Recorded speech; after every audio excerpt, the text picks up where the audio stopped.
Hi guys, Lindsay here with Storybook Family Farm, and Tracy, of course, too. Um, so tonight we want to talk about our least and our most favorite homesteading chore. I will start this off because it's actively what we are doing right now. My least favorite homesteading chore is fencing. Right now we are currently fencing in our garden. We actually had Willie, or my stepson, her biological son. He's 16, so it's not like he's a wee little lad. Do a secondary till on the garden. When he tilled it initially with me, I did about 60%. He did about 40%. A couple weeks ago, his hands were hurting because he primarily just plays video games, doesn't have any calluses built up. So his hands were hurting really bad. So I was like, okay, buddy, you can take a break, but just know that in a week or two, when it's time to start planting, you're going to have to retill. Today was that day. He was not very happy. He's elected to next year get a job when it becomes tilling time, so that way he can just be at work the entire week that it might be tilling time. And I'm like, yeah, well then you can help at nighttime. We got flashlights. But that's kids for you, always trying to get out of doing stuff. Both of our parents never would have allowed that. I'm sure my parents would probably light up the comment section about how much I helped in the garden and around the house as a kid, along with my sister. Anyways, my grandparents had a farm, so we were the farm hands. Yeah, they did dairy. Yeah, they did dairy. So we milked, we did hay, we were the ranch hands. Yeah. Growing up, we had like pet pigs. When I was in like preschool, we had some chickens, but I barely remember. And then my mom had 2 different potbelly pigs, and then decided that she wanted to do a regular sized pig, like to butcher, and it wasn't really our thing. My grandpa, he did give me a cow when I was really little, because I used to love cows. Like, I was obsessed with cows. Like, anytime I was little and I would see a cow on the road, like alongside of the road, not like in the road. Although once I started driving, I almost did hit a cow on the road. That was pretty terrifying.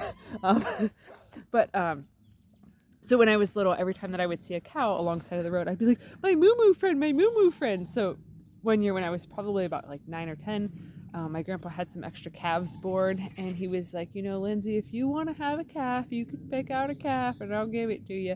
And as a kid, I just thought it was the greatest thing. But now as an adult, I realized that it was probably like over $1,000 that he was essentially giving me, just to sort of, support my whim of, my idealistic dream of having a cow. But because he wanted you to grow up and be a farmer. Yeah, well, here I am. But yeah, so today we thought we would talk about some of our least favorite and our most favorite chores. You guys have already heard that my absolute least favorite is doing fencing. And my reasoning for that is like doing the little clip things. I'll show you guys better perspective. Can you grab one of the buckets so that way I can show them what an unused clip looks like? All right, so these little clips here that are on the metal T-posts, they are very difficult to get on. One side is bent. This side is bent at an upward angle. This side is bent at a downward angle. And yes, this side is longer than this side. It's not an optical illusion. They are very difficult to do. And they make your fingers hurt like the dickens. Like, it is very painful. Fencing usually involves some sort of alcohol for us, because it hurts really freaking bad to do it.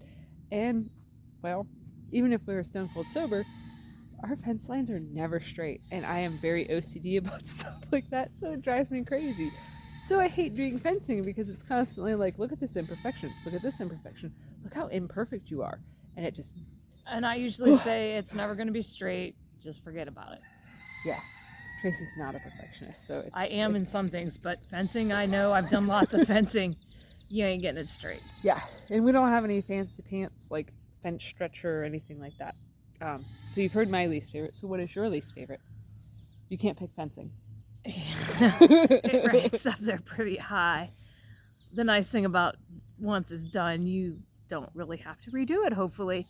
One of my least favorite is actually like mowing. Really? I hate to mow because of my allergies. It just makes me miserable. I'd rather not even be home when the mowing happens. I did not know that. Yeah, I love to mow. I hate to mow. Like Willie, our son, he always is like, I want to mow, and I'm like, Yeah, they fight over it. I'm like, cool, I don't have to do it.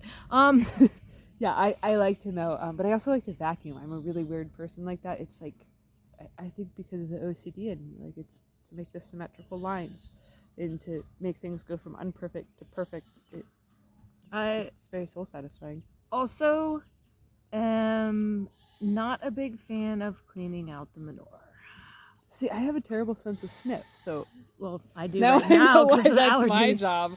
When I worked in the nursing homes, people used to actually bribe me with doing showers and doing a bunch of different stuff for me if I would empty out the colostomy bags, because my nose, I don't know how well it shows up on camera, but my nose is actually quite crooked because it's been accidentally broken multiple times, and I have a terrible sense of smell. So something has to be very strongly scented for me to ever smell it. So like I didn't know until like a year or two ago that marigolds actually had a scent. And Tracy, They after I planted smell like horrible. a gazillion of them in our garden, Tracy's like, "Oh my god, it's horrible." And I was like, "What are you talking about?" But yeah. Yeah, so she can do all the stinky jobs because she can't smell. Yeah, and poop is one of them smells that's almost impossible for me to smell. So no wonder why it doesn't bother me to clean out the chicken area. Yeah. But yeah, so my most favorite homestead chore is actually planting stuff in the garden. Like I absolutely love getting my hands in the dirt, planting stuff, and just putting so much energy and intention into all of the seeds that I'm planting, all of the plants that I'm planting, and all of that stuff, and just fantasizing and dreaming up about what everything will look like once it comes into fruition, once it starts coming up, and plotting it out and planning it. I am very good at visualizing how things will look. Even like when I'm planting trees, I can like visualize, okay, they will get this tall and they'll have a fan of this big, and then I can plant this other stuff under it. We're very much into like permaculture. If you don't know what that is a form of permanent agriculture where you basically use a lot of like fruit trees and berry bushes and things of that nature and perennials to create food that will, once you plant it, it'll just keep giving back. So it makes it very easy for me to visualize potentially putting a new garden someplace or a new tree someplace or anything of that sort. So my absolute favorite homesteading chore would probably have to be planting stuff. Plus, I really like to dig holes. I have no idea why. It's kind of weird, but I like using a shovel. That's probably my favorite homestead tool too, is a shovel. Like I like to dig holes. She was probably a grave digger in a past life. Probably. I mean, you've seen me dig trenches and holes. I mean, I'm very quick at it. I'm such a weirdo. Yeah. You married a weirdo. But so what is your favorite? I'm going to say taking care of the birds and the rabbits. Which birds? Pretty much all of them. Yeah. The quail are really easy to take care of because you just give them feed and water and make sure they have a container with sand to dust bathe in. Yeah, then I collect some eggs. That one's not too bad to clean the poop because they have trays that you pull out, like dog cage trays, kennel trays, and you just dump them. Yeah. The chickens, some of our chickens have a lot of personality. Some of them will get up in your face. You bend over, they're on the back of your neck. Like, hey, how you doing? Like, give me some food. And then most of our breeder rabbits we have raised since they were babies. So they're like pets. Like I can pick them up, I can hold them, I can pet them. Usually without getting scratched or anything. So it's really cool to take care of them because they all like seeing me. Mm-hmm. And if I don't see them, if something happens that I'm not able to take care of them for a couple days, they are really extra needy when I open their cages. They try and crawl out in my arms, like, where have you been? Yeah, one time last year you were sick, and the rabbits were like kind of freaking out because I kept taking care of them day and night and day and night and day and night. And I actually had to have you come out just to pet every single one of them because they were like, they're very much like pets to us. And it seems kind of weird because we do eat them, but the ones that we raise as breeders, we got breeders that are pushing, are they 4 or are they pushing on 5 years old? 4, because we got them in 2020 and they were a year old when we got them. Yeah, so we have breeders that are 4 years old, and one of them is actually working on giving birth now. So they'll live quite a long time. But our breeders are very much pets to us. Like, we absolutely adore them. They all have names. Pretty much everything we raise here has names and is raised with love. I mean, sometimes we name the vegetables too, but not as often. But we have named trees. At our old house, we named one Grandfather Maple because it was an extremely old maple tree, and it just seemed fitting. And I named one of the ones that are up in the woods, up in there, Elder Maple, because it's way older than Grandfather Maple at our old house. It's probably like twice the size of him. So I mean, I'm glad it's up there and not by the house. yeah, like, I don't know. Maybe I watched Lord of the Rings too much when I was a kid, but trees, really big trees to me always remind me of the Ents. So Well, let's hope the trees don't start walking through the yard. I might have to admit myself. Well, as long as they avoid the garden, like, we'll be safe. Okay. We'll be good. You know, they can trample the house as long as they let us know that they're coming through. Yeah, I'm gonna have to politely decline on that offer. Well, whatever. So there you have it. That is our most favorite and our least favorite homestead chores.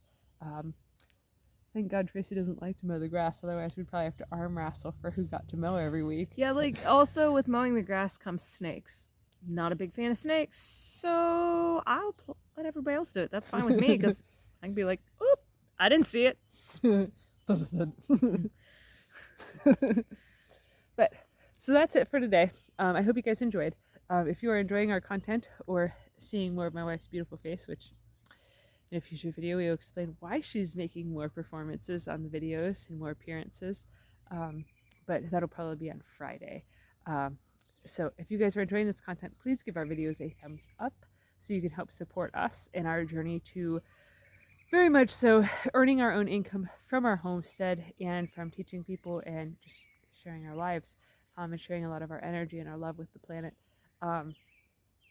So if you guys like this content, please give this video a thumbs up, share it on your social media, and if you have not already, please subscribe. And for those of you that watch, like my neighbor Cheryl, my former neighbor, if you do not know how to subscribe to a YouTube channel, please let me know in the comments and I will walk you through it. So thanks for watching. Have a good one, guys.